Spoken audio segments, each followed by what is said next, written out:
मेरे चैनल पाठशाला by Kiran ma'am में आप सभी का हार्दिक अभिनंदन है।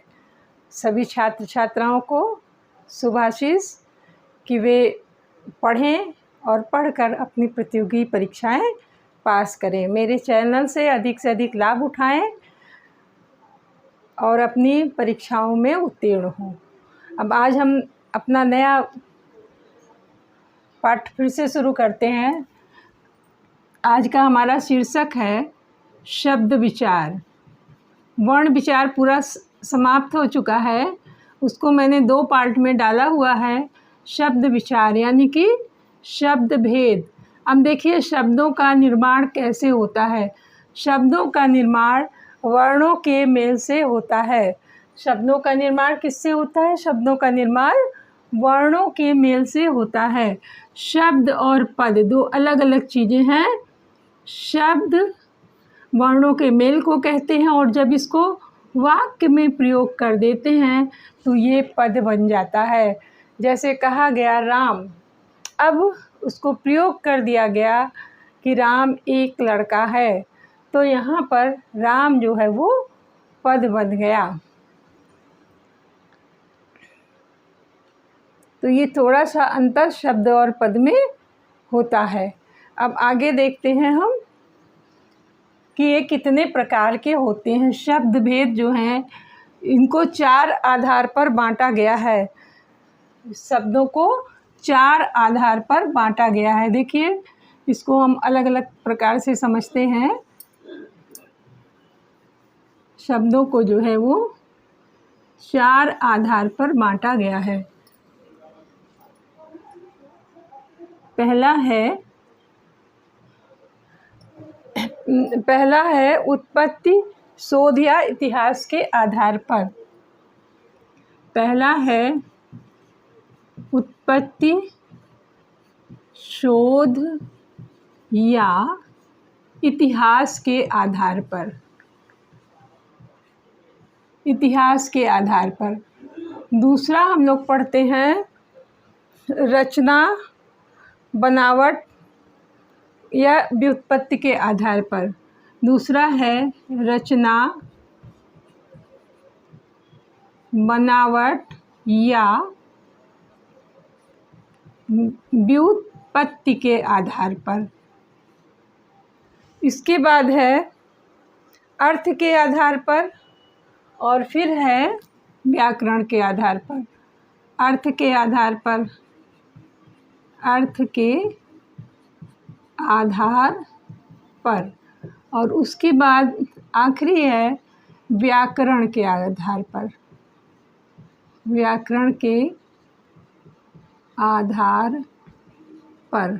तो ये इस तरह से मुख्यतः 4 भागों में शब्दों को विभाजित किया गया है और इन सभी के अलग अलग भेद भी हैं।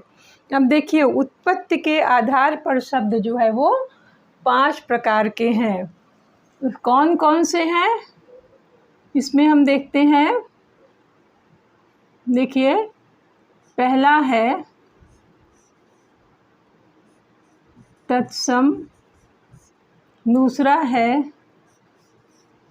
तद्भव, तीसरा है देशज, चौथा है विदेशज और 5वां है संकर शब्द। संकर शब्द 5वां है संकर शब्द। संकर शब्द। अब इसको देखते हैं तत्सम। तत्सम, तत्सम 2 शब्दों को मिलाकर बना है, तत् और सम। तत् मतलब उसके जैसा, सम मतलब समान। तत् मतलब उसके जैसा और सम मतलब समान। यानी कि ये जो है संस्कृत भाषा से, कहाँ से उत्पत्ति हुई है इसकी? संस्कृत भाषा के जो शब्द उसी रूप में अपना लिए गए हैं वे तत्सम कहलाते हैं।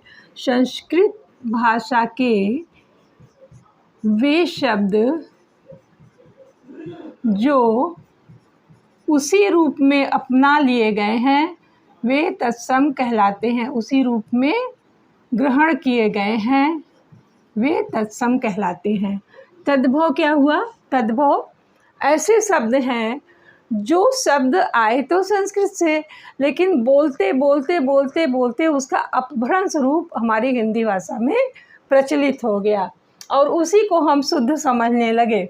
जैसे संस्कृत में देखिए होता है दुग्ध हो गया, आर्द्रक हो गया, अदरक को आर्द्रक कहते हैं, घी को घृत कहते हैं, दुग्ध दूध को कहते हैं। इस तरह से और भी बहुत सारे शब्द हैं, जैसे कंधा को स्कंध। और इसी तरह से तद्भव में इनका क्या हो गया कि ये दूध हो गया और अदरक हो गया, अदरक, और घी, घृत का घी हो गया और स्कंद का कंधा हो गया। तो इस तरह से संस्कृत के शब्द हिंदी में जो चलते चलते चलते चलते वो दूसरे रूप में परिवर्तित हो गए, वे सभी जो है तद्भव हो गए। यानी कि संस्कृत का अशुद्ध रूप जो है वो तद्भव हो गया और शुद्ध रूप जो है वो तत्सम हो गया। तद्भव भी दो शब्दों से मिलकर बना है, तत् प्लस भव। तद मतलब उससे, भव मतलब होना या उत्पन्न होना। तो जो उससे उत्पन्न है, उससे किससे? यानी कि संस्कृत भाषा से। संस्कृत को हिंदी भाषा की जननी माना गया है। देशज शब्द कौन से हैं? देशज शब्द वे शब्द हैं जिन्हें हमें नहीं पता कि वे किस भाषा के हैं। ये नहीं ज्ञात है, नहीं ज्ञात है कि किस भाषा के हैं और वो प्रचलित हैं, किस भाषा की हैं और वो प्रचलित है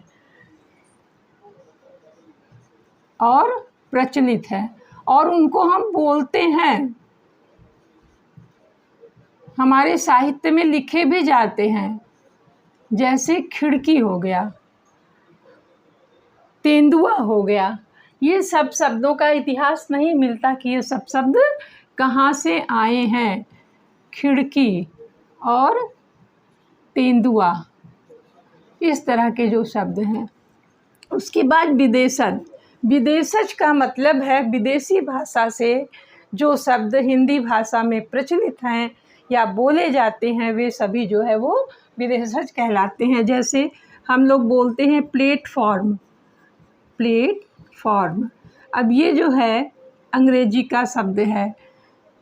इसी तरह से मीटिंग बोलते, मीटिंग में गए थे, मीटिंग हो गया। बेईमान,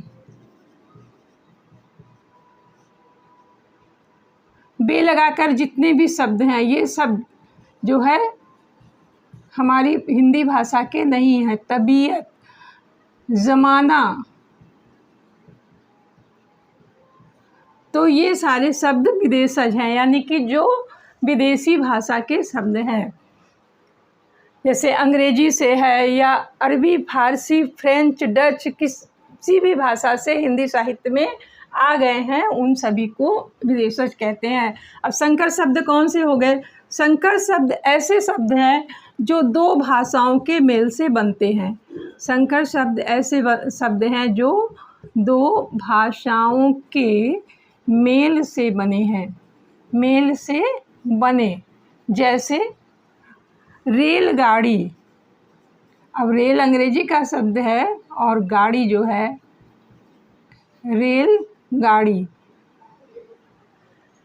और भी इसी तरह से कई शब्द हम लोग बोलते हैं जो संकर शब्द हैं। जैसे दो भाषाओं से मिलकर बने हुए जो भी शब्द हैं वो जो है वो संकर शब्द कहलाते हैं, जिनमें दो भाषाएं आपस में मिली हुई होती हैं। बहुत सारे शब्द ऐसे बोलते हैं जो एक अंग्रेजी का होता है, एक हिंदी का होता है। तो इस तरह से अब चलिए हम लोग दूसरा देखते हैं, व्युत्पत्ति या बनावट के आधार पर ये कितने प्रकार के होते हैं। हम देखो, उत्पत्ति, शोध या इतिहास के आधार पर। शब्द कितने प्रकार के हमें मिले? 5 प्रकार के। कौन कौन से? तत्सम, तद्भव, देशज, विदेशज और संकर। तत्सम शब्द संस्कृत भाषा से सीधे आए हुए हैं। तद्भव शब्द जो संस्कृत भाषा के शब्दों का अशुद्ध रूप है, और देशज शब्द जिनका हमें पता ही नहीं है कि वो किस भाषा के हैं। विदेशज यानी विदेशी भाषा के शब्द, और संकर शब्द 2 भाषाओं के मेल से बने हुए शब्द। अब देखो रचना के आधार पर कौन कौन से हैं। रचना, बनावट या व्युत्पत्ति के आधार पर ये 3 प्रकार के होते हैं। कौन कौन से होते हैं? पहला होता है रूढ़, रूढ़। दूसरा है यौगिक, और तीसरा है योग रूढ़। योग रूढ़ यानी जो योग भी है और रूढ़ भी है, मिला हुआ है। तो रूढ़, यौगिक और योग रूढ़। रूढ़ शब्द वे होते हैं जो जिनका खंडन जब हम करते हैं तो वो बिल्कुल अर्थहीन हो जाते हैं, उनका कोई अर्थ नहीं निकल पाता है। और योग रूढ़ शब्द वे होते हैं जिनका कोई विशेष अर्थ निकलता है। यौगिक शब्द कौन से हैं? यौगिक शब्द जो है ये 4 प्रकार के होते हैं, ये आगे हम लोग पढ़ते हैं। देखिए, रूढ़ शब्द का अर्थ ही होता है जो हठीला हो, रूढ़ हो। तो इसमें क्या होता है, जैसे हमने कहा जल, अब जा और ला अगर हम इसको अलग अलग कर देते हैं तो इसका कोई अर्थ नहीं निकलता है। जा और ला इसका कोई अर्थ नहीं निकलता है।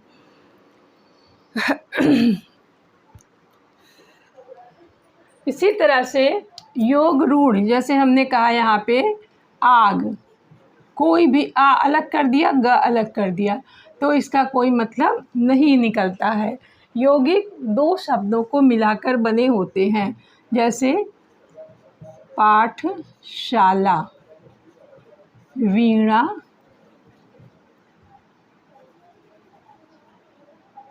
दो शब्दों को मिलाकर बने होते हैं।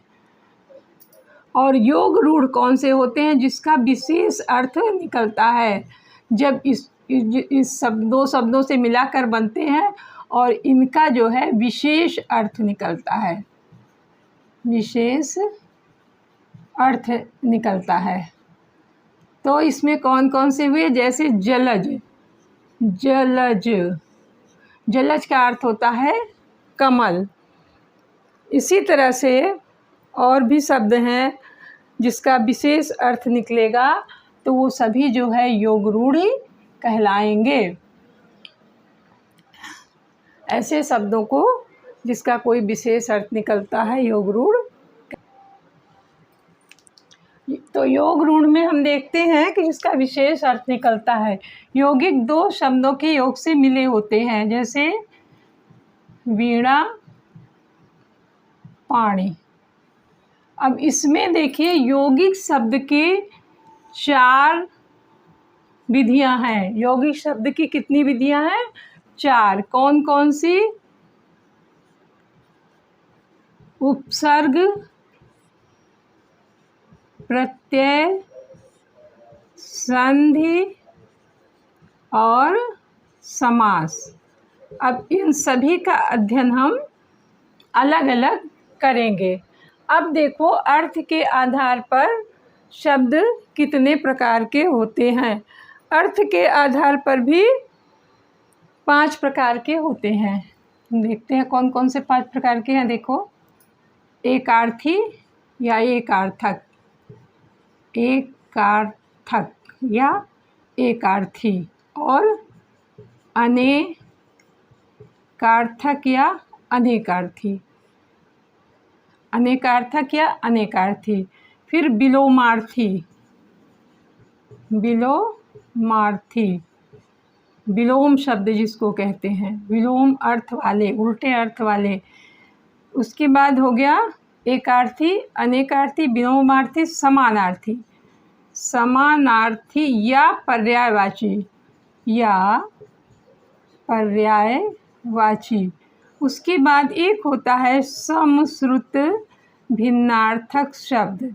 सम श्रुत भिन्नार्थक शब्द। अब देखो इसको हम लोग अलग अलग देखते हैं। एकार्थक मतलब क्या हुआ? जिसका एक ही अर्थ निकले, एक अर्थ वाले शब्द। जैसे दरवाज़ा, खिड़की, मेज, कुर्सी, इस तरह के जो शब्द होते हैं जिसका एक ही अर्थ निकलता है, ये सभी जो है वो एक अर्थ वाले होते हैं। अनेकार्थक जिसके एक ही शब्द के कई अर्थ निकलते हैं, एक शब्द के कई अर्थ निकलते हैं, वे सभी जो है वो अनेकार्थी होते हैं। जैसे हमने बोला अंबर। अब अंबर जो है वो आकाश का पर्यायवाची भी है और अंबर मतलब वस्त्र भी होता है। पट, पट मतलब भी वस्त्र होता है और पट मतलब दरवाज़ा भी होता है।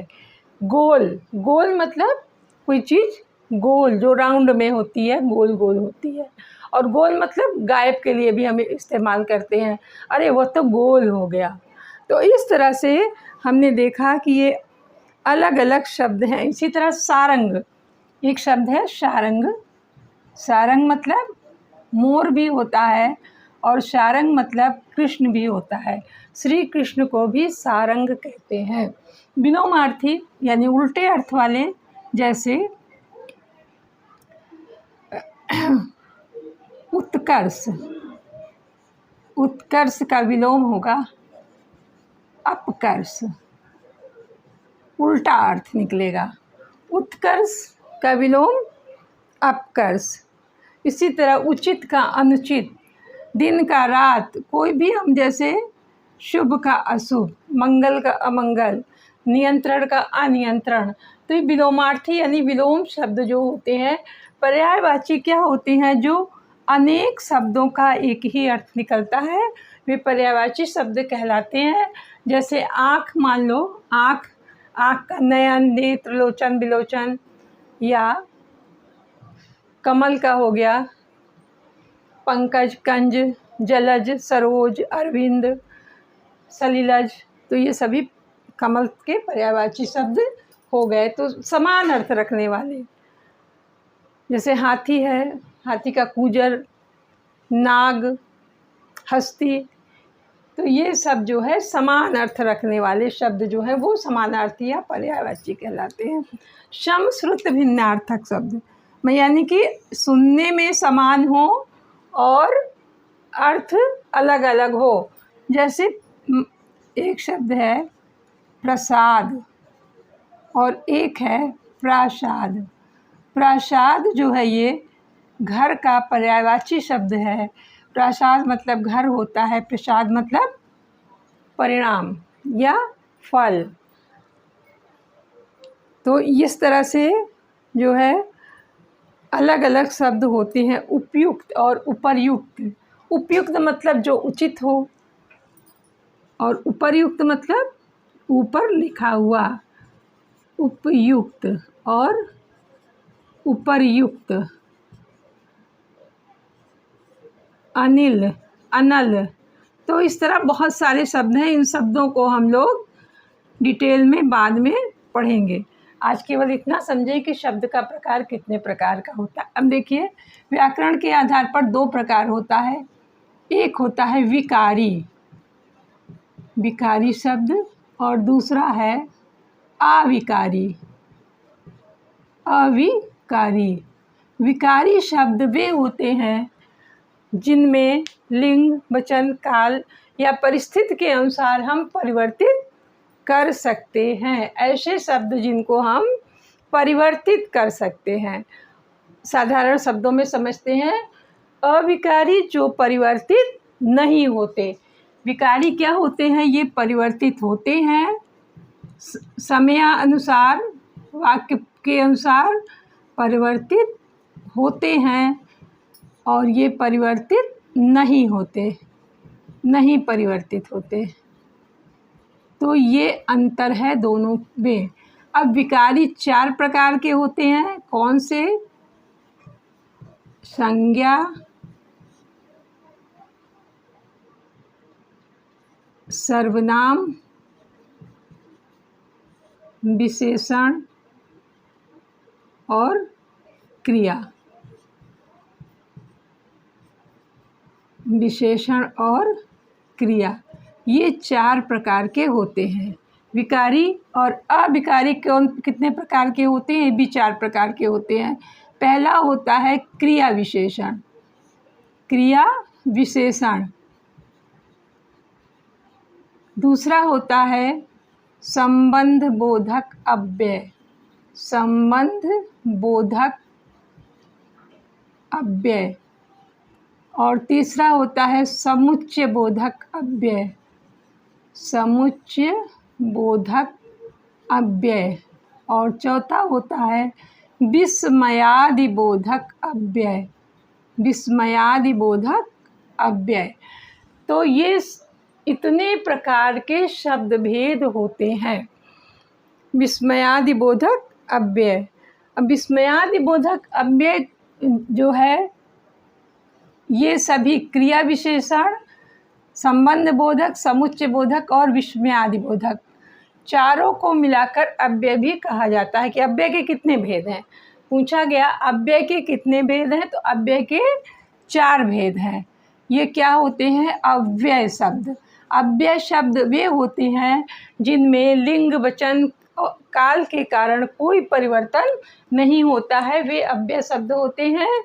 अव्यय शब्द जो है वो 4 प्रकार के होते हैं, जो कोई परिवर्तन नहीं होता है, लिंग वचन और काल के कारण कोई परिवर्तन नहीं होता है। जैसे स्त्रीलिंग में दूसरा शब्द प्रयोग करते हैं, पुल्लिंग में दूसरा करते हैं, भूतकाल में दूसरा करते हैं, भविष्य काल में दूसरा करते हैं। जैसे जाएगा तो ये भविष्य काल हो गया, जाएगी, जाएगी तो ये स्त्रीलिंग में हो गया। तो इस तरह से अव्यय शब्दों में कोई परिवर्तन नहीं होता। अब इसमें होते कौन कौन से शब्द हैं? जैसे किंतु, परंतु और आहा, हाय, वाह वाह, इस तरह के जो शब्द होते हैं वो अव्यय शब्द कहलाते हैं, जिसमें लिंग और वचन काल के कारण कोई परिवर्तन नहीं होता। तो अब देखिए, इस तरह से हमने जाना शब्द भेद, यानी शब्द मुख्यतः कितने प्रकार के होते हैं और उन सभी के कितने भेद होते हैं।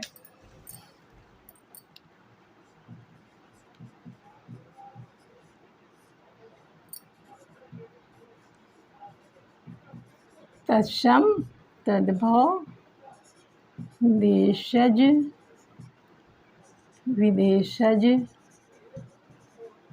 और संकर।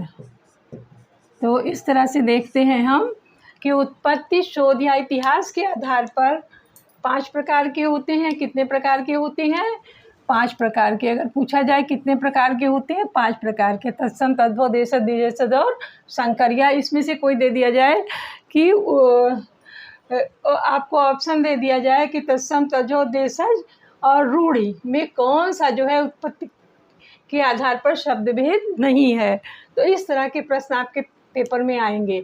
और दूसरा है बनावट, रचना या उत्पत्ति के आधार पर। इसके कितने भेद हैं? इसके हैं 3। और यहाँ पर है अर्थ के आधार पर कितने हैं? अर्थ के आधार पर है आपके 5। अर्थ के आधार पर भी 5 हैं। कौन कौन से? एकार्थक, अनेकार्थक, विलोमार्थी, समानार्थी और सम श्रुति भिन्नार्थक। व्याकरण के आधार पर मुख्यतः 2 ही हैं। मुख्यतः 2 ही हैं, विकारी और अविकारी। 4 भेद विकारी के हैं और अविकारी के 4 भेद हैं। अर्थ के आधार पर देखिए, मुख्यतः तो इसमें भी होता है, एक होता है सार्थक और एक होता है निरर्थक। निरर्थक तो निरर्थक का कोई मतलब ही नहीं है, जिसका कोई अर्थ नहीं होता। और ये सभी जितने हैं ये सार्थक शब्दों के भेद हैं। ये 5 जो है अर्थ के आधार पर सार्थक शब्दों के भेद हैं। तो चलिए हम आज का वीडियो यही ख़त्म करते हैं। बाकी अगले वीडियो में कल फिर मिलते हैं।